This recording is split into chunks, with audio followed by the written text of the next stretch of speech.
আজকে তোমাদের সাথে একটা নতুন ভিডিও শেয়ার করব যেখানে কিছু স্পেশাল হতে চলেছে। এই যে দেখো, এই দুটো ফুল কিন্তু আমি তুলে নিয়েছি, আরও কিছু ফুল তুলবো, সেটা বাইরের বাগানে গিয়ে। ওহ, জাস্ট কালারটা দেখো, কালারটা একদম লাল লাল চিকেনের ঝোল।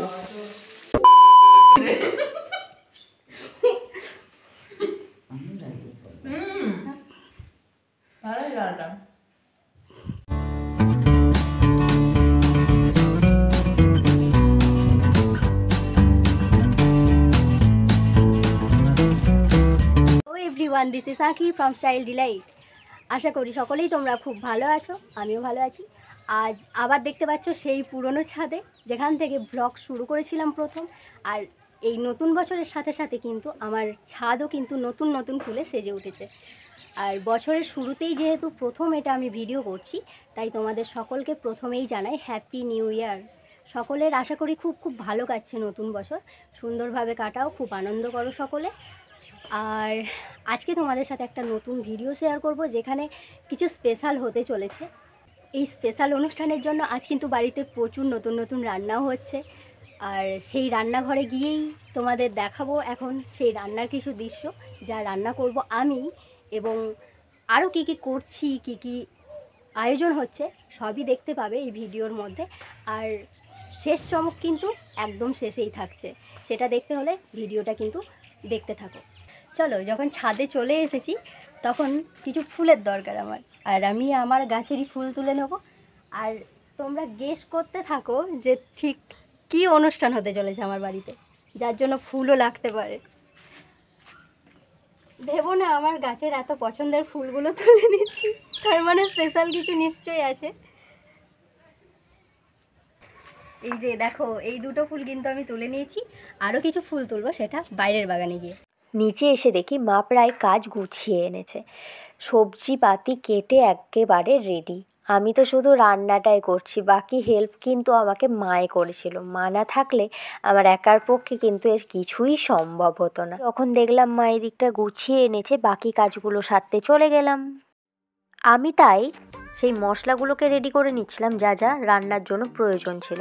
প্রতিটা মশলাই কিন্তু আগে থেকেই রেডি করা ছিল, শুধু সেগুলোকে কিন্তু মিক্সিতে পেস্ট বানিয়ে নিচ্ছিলাম, যেগুলো রান্নায় ব্যবহার হবে। এর বেশিরভাগ কাজই কিন্তু আমায় মা হেল্প করে দিয়েছিল। মাই কিন্তু পেঁয়াজ রসুনগুলোকে ছাড়িয়ে রেডি করে রেখেছিল।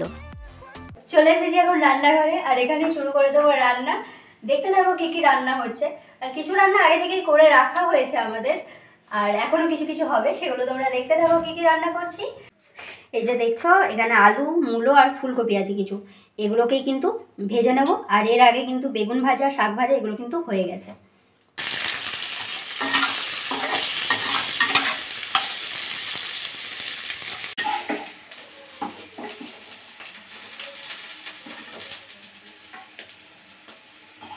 মূলো ভাজা হয়ে গেছে, আর আলুগুলোকে দিয়ে দেবো এক এক করে।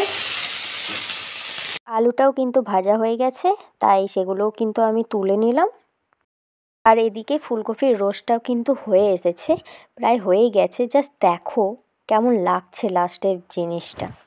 এদিকে কিন্তু রেডি হয়ে গেছে দই পোনাও, আর চিকেনটা বাকি আছে। এটা হলেই কিন্তু কমপ্লিট আজকের মতো রান্না। বাড়িতে কিন্তু আমি সবসময়ই চিকেনটা রান্না করি, কিন্তু আজকে চিকেনটা একটু আলাদাভাবে রান্না করছি। দেখো কেমন লাল লাল হয়েছে। এটাতে কিন্তু আমি একদমই জল ব্যবহার করব না, পুরোটাই কিন্তু কষার ওপরেই রান্নাটা হবে। কিছুক্ষণ পরে দেখো কেমন লাগছে, অনেকটা জল বেরিয়ে এসছে। স্টিমেই কিন্তু পুরো রান্নাটা হয়েছে, আর জাস্ট অসাধারণ লাগছে দেখতে। কিন্তু ইন্ডাকশানে পায়েসটাও হচ্ছে। এর রঙটা দেখো, এই রঙটা আনার জন্য কিন্তু আমি চিনির ক্যারামেল তৈরি করে দিই, জাস্ট এই রঙটা আনার জন্য। দেখো, আমরা তো রেডি হয়ে চলে এসেছি, আর এখানে আমার সাথে রয়েছে মুনমুন।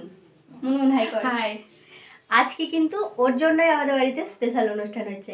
কি এতক্ষণে নিশ্চয়ই তোমরা এটা দেখে বুঝতে পারছো এত সাজগোজ হয়েছে, এত আয়োজন করেছি কিসের জন্য। আশা করি এখন তোমরা বুঝতে পারছো, তবু এখনও বলবো না, একেবারে সেই মুহূর্তে গিয়েই দেখতে পাবে। দেখো, সুন্দরভাবে রান্না করেই কিন্তু মন ভরে না যদি না খাবার দেওয়ার সময় প্লেটটাকে সুন্দরভাবে না সাজানো হয়। তাই সুন্দরভাবে আমি সাজানোর চেষ্টা করেছিলাম, তারপর একটু ফুল দিয়েও কিন্তু থালাটাকে সাজিয়েছিলাম, যাতে দেখতে সুন্দর লাগে নিজের মতো করে।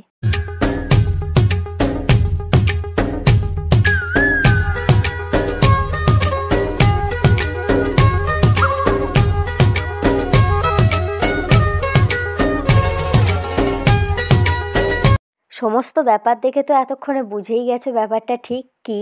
আর তো কাউকে খুলে বলতে হবে না, ঠিকই বুঝেছো, বান্ধবীর আইবুড়ো ভাত, আর আমি তাকে নিজের হাতে রান্না করে খাওয়াচ্ছি। বিয়ের কনের আইবুড়ো নাম আর ঘুচলো বলে আর 2 দিনের অপেক্ষা। কেমন লাগছে আজকে আইবুড়ো ভাত খাবি? এতদিন পরে বিয়ে। ভালো, খুব সুন্দর। আমার জন্য অনেক কিছু রান্না করেছে, সেই কখন থেকে রান্না করেছে আমি জানিও না, কিন্তু অনেক খেটেছে আমার জন্য। Thank you. চল খাওয়া স্টার্ট কর, বাকি কথা আবার পরে হবে। এখন বল, তোর জন্য এত খেটে খুটে যে রান্নাগুলো করলাম সেগুলো কেমন হয়েছে? ফ্রাইড রাইসটা খেয়ে বল কেমন লাগছে সেটা। খুব সুন্দর হয়েছে।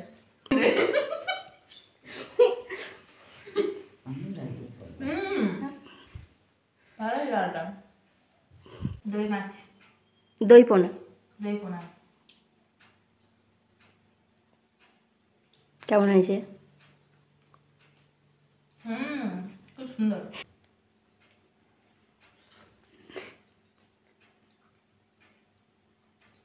চিকেন দারুণ হয়েছে।